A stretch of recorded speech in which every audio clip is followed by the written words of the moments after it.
In today's video, I'm going to give you an easy daily routine to help you lose weight with intermittent fasting. First thing that you need to do is to wake up at a decent hour. You're really going to have an advantage if you wake up a little bit before other people in your household, especially your kids. It's going to give you the time and space that you're going to need to kind of set your day up for success with weight loss. So after you use the restroom, then the first thing to do is to get on the scale and to look at that number and then to record it somewhere. I like to put it into a weight tracking app by Minster Media, but you can put it anywhere you need to. And I also put it into my weight tracking spreadsheet, which you can get for free on my website if you don't have a spreadsheet and you'd like to use one. But it's important to actually track that number, not to just weigh, but to track it, because you need to be able to watch what your numbers are doing over time. If you don't do that, it's going to basically make it impossible to know whether you're really making progress or not, or whether you're stalling out or not. And you might think you're going to remember those numbers, but it's really easy to get them all jumbled up in your head. So just record it somewhere. Next, take at least like 5 minutes to just sit down with a journal and use it in some way. I really find it's helpful to have a gratitude practice. So in other words, write down 3 things you're grateful for, but then also use that time to make notes about what's going on with the weight loss journey or things that are just going on in your life. Again, having some sort of written record that you can use to kind of understand what's going on if you have problems on the weight loss journey. And chances are, over time, you're going to go through plateaus, or it's going to feel like you're not making progress. And this journal will be very helpful to help you understand yourself better. It's also a great place where you can get out your emotions, where, this is something that a lot of people who struggle with weight also struggle with stress. And, one reason a lot of times we put on weight is because we are eating because we're stressed out. But journaling can help you actually lower your stress levels, get things out on paper and out of your head, and it can just make the process easier.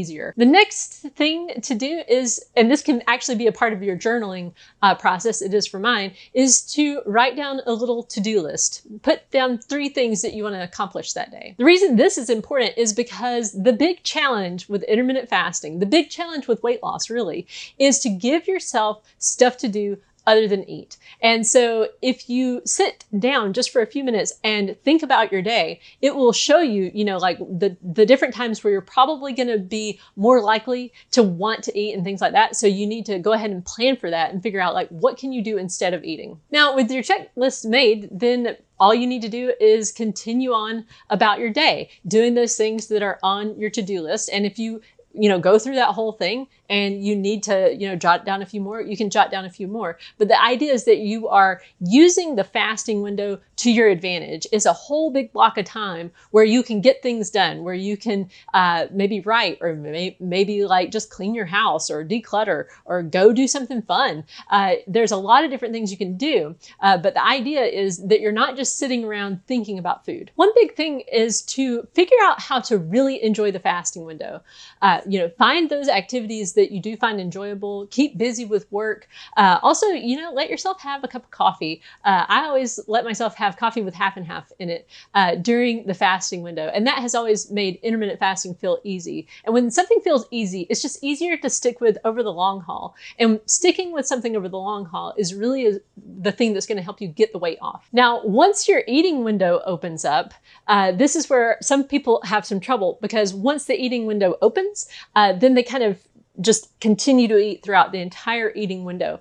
And that can lead to weight gain. So instead of just, doing it that way, I would encourage you to think more in terms of meals. So, when your window opens, eating a meal, getting full, and then eating enough so that it will get you through to your next actual meal. And depending on how long your window is, that might be, maybe you do 2 meals, maybe you do 3. But most of the time people are down to like maybe 2 meals and maybe a smaller meal or something like a snack.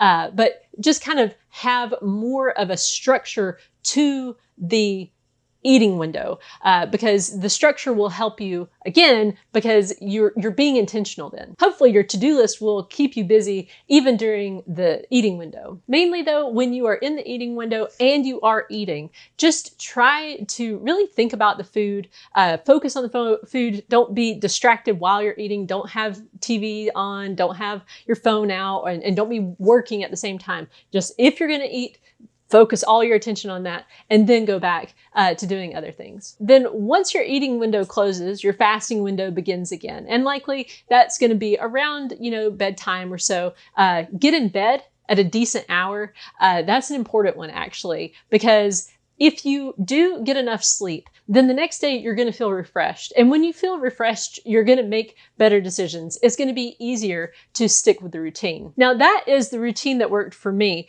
And I would encourage you to figure out what works best for you. Figure out something that you can do day in and day out. And when I wrote the book, The Laid Back Guide to Intermittent Fasting, back 6 years ago, back in 2018, I wrote a whole chapter about my daily routine with intermittent fasting, chapter 7. And I reread it just now, and it's the same thing. I've been doing the same thing for the past 6 years. And my results speak for themselves because I've been able to just maintain instead of gaining it all back like I used to do. With every other diet I ever tried, I wouldn't stay in these routines. I would just, I would diet down really hard and hit a goal weight and then just completely stop doing all those things that had helped me lose weight. So getting into and staying in a daily routine is really important. And the best thing you can do is to make it your own, to really figure out how does your day work best, and what are those activities that really you enjoy and that you'll continue to do. And if you can figure those out, then you're going to have a much easier time with weight loss. So I hope you found this helpful. Thank you so much for watching, and I'll see you in the next one.